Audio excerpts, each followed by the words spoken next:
Урматтуу мекендештерим, урматтуу Борбор шаарыбыздын тургундары, сөзүмдүн башында мен атайын токтолуп кетейин. Мына буюрса эртең биздин сүйүктүү Кыргыз Республикабызга 28 жыл толот. Бул эртең биздин жалпы элибиз үчүн, кыргыз эл үчүн ыйык күн, абдан улуу күн. Ушул улуу майрамыбыз менен баардыгыңыздарды чын дилимден куттуктайм. Кыргызстаныбызды Кудайым колдоп, өнүп өсө берсин. Мына бүгүн дагы Бишкек шаарында биздин борборубузда абдан жагымдуу окуя болуп турат. Биз баарыбыз менен бирге чогулуп, ушу бактын, эс алуу бактын ачылыш ажайымына чогулуп турабыз. Сиздерди баарыңыздарды ушул эс алуу бактын ачылышы менен чын дилимден куттуктайм.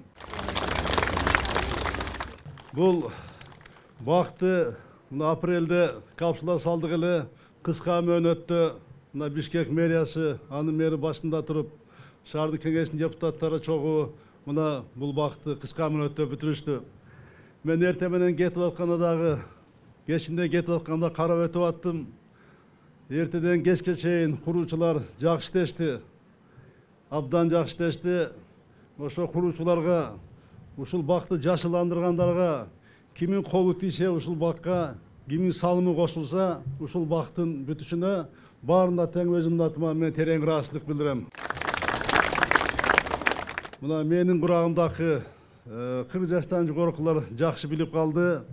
Фрунзе шаары жашыл шаар деп Советтер Союзунун аймагына таанылган. Бир эле Советтер Союзу эмес, андан сырткары өлкөлөргө дагы жашыл шаар, кооз шаар деп атагы чыккан. Атагы чыгып ал өзүнүн бак дарактары менен, өзүнүн тазалыгы менен даңазаланып келген.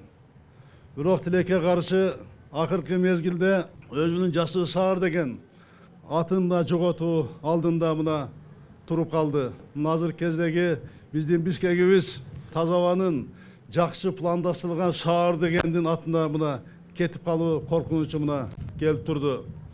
Мына экологияны деле алып көрсөңүздөр таза дабай чыкыйын. Айрыкча кыш, күз мезгилинде жылытуу мезгил башталганда Бишкектин үстү түтүнгө айланып, булуттар көрүнбөй калган кыска мезгилде болуп келет. Бунун баардыгы тең эмнеден болуп келатат? Бул биздин шаарыбыздагы жашыл саясаттын жоктугу жана куруу иштериндеги саясатына мамиле туура болбогондугунан, биздин шаардын өнүгүшү пландуу түрдө өнүкпөгөндүгүнөн мына ушундай биз мурунку жашыл шаар деген шаардын атынан жоготуунун алдында мына туруп калдык. Бул шаардын көркү эмнеде? Шаардын көркү бул жашыл бактарында, эс алуу жайларында, таза көчөлөрүндө жана кооз имараттарында.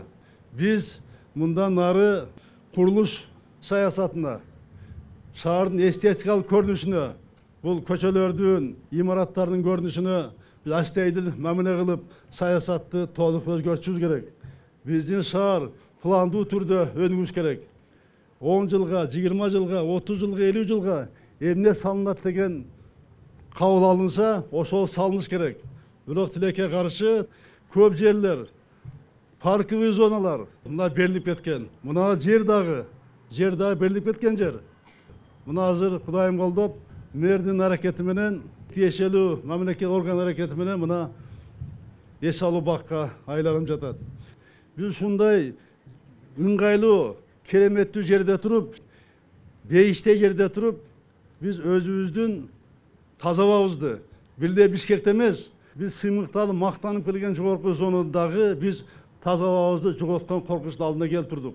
Мына ушунун баары тең токтош керек. Аны үчүн токтотуш үчүн биз саясатыбызды толук өзгөртүш керек. Өзгөртүп, буюрса биз Бишкек шаарыбыз мурунку таза аба, таза шаар, кооз шаар деген алып келебиз. Сиздер менен бирге чогуу. Мен менен сүйлөштүк, мына иш план түзүп атабыз. Бишкек шаарынын депутаттары менен бирге.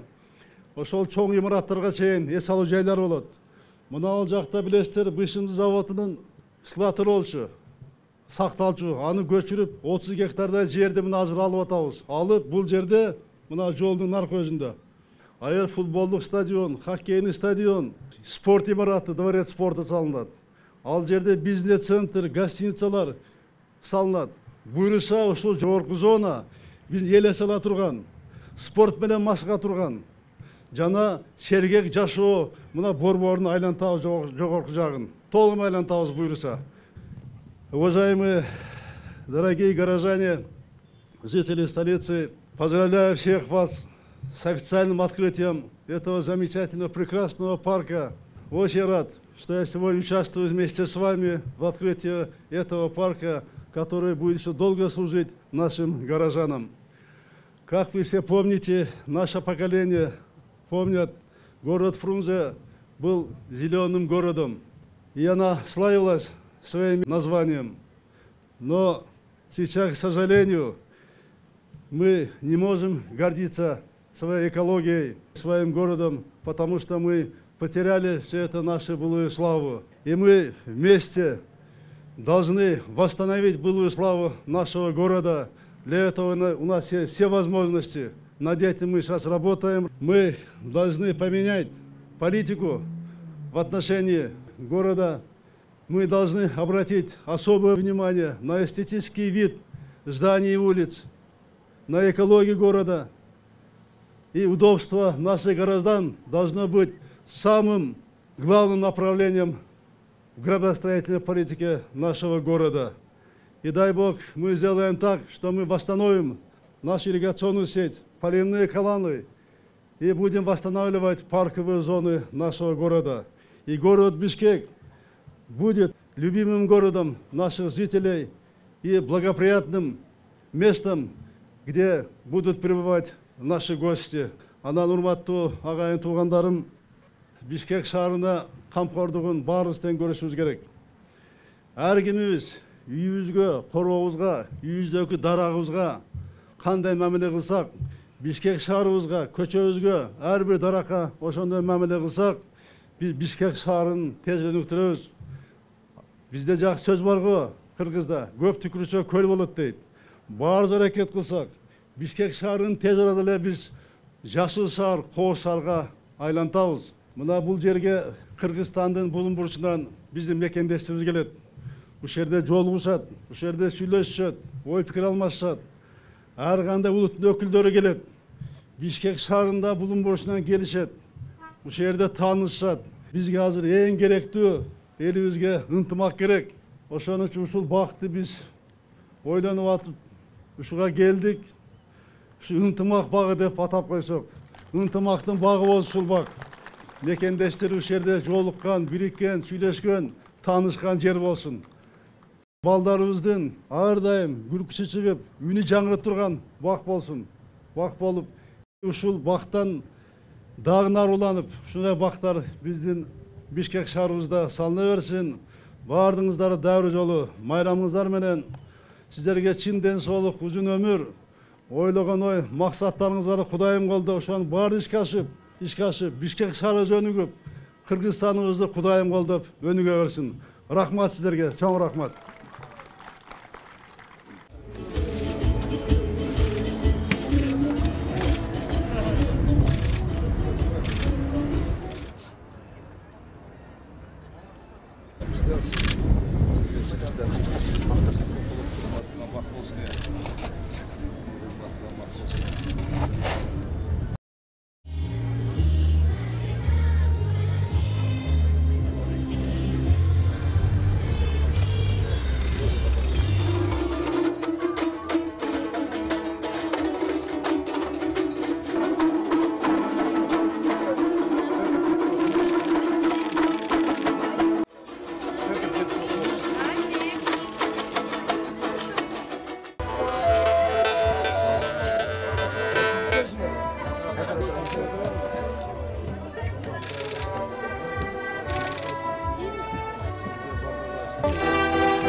Здравствуйте. Разрешите с вами поздороваться. Очень приятно.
Здравствуйте. Қандай шығар ой азамат жақсы. Бұл шахматты мектеп. Бұл біздің Бішкекте 16 жылы ашылған спорт шахмат. Балалар көп келеді? Біздікі 1000-ден ашты. 1000-ден ашты. Именно шахматқа ашқанда 1270 кіші болды. Шарды тәмелеріміз. Жақшылы көтер отаз, бүресі осы олимпийский медаль алғанымызға 18 жыл Грузия Батумиге барып, ошақта барып, малый золотой медаль болып алдық, көйлесен.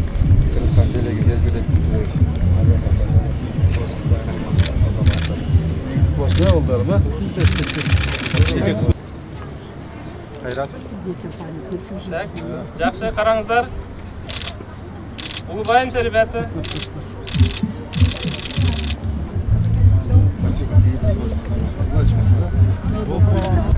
Айтмат Топатчан. Айтмат Соқшатардан бізде конкурстар жасап тұрабыз.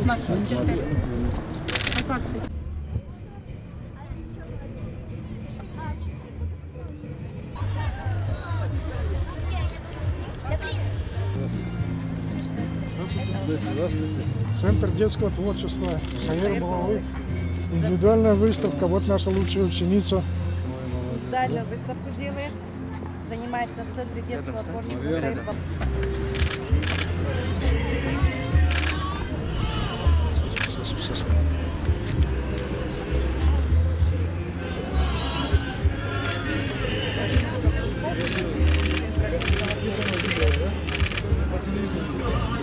Они смотрят фильмы, да, и картины тоже очень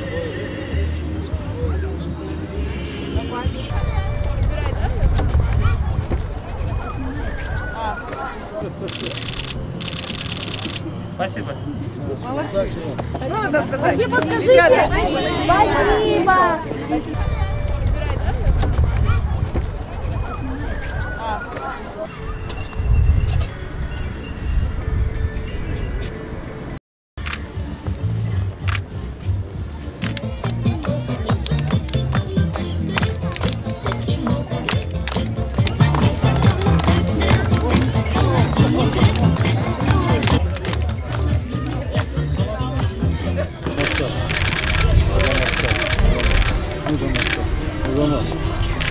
Молодец. Ну, это долго будет.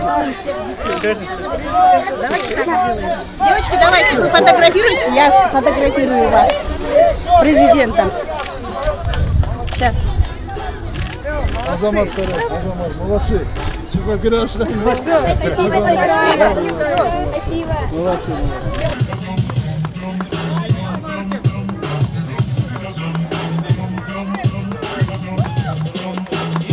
Вот при поддержке города, администрации города построилась площадка, которая соответствует всем международным стандартам.